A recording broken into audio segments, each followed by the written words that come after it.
Ayan guys, pupunta po kami sa bahay ng mga tita ko doon sa looban. Minsan lang po ako makapasyal dito. Mga bulan na akong talon kamo. Ngayon po ay 40 days ng tito ko, kaya masyal po ako ngayon. Dara ko mo papaya. 4 minutes.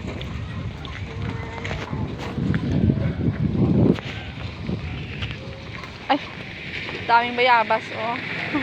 Hello po. Daming bayabas oh. Ha? Yan oh, bayabas. Bayabas? Naluto pa yan. Nung bata pa po ako, lagi po ako dito. Nung nag-aaral po ako sa Cantil Elementary School. Ano pa ne?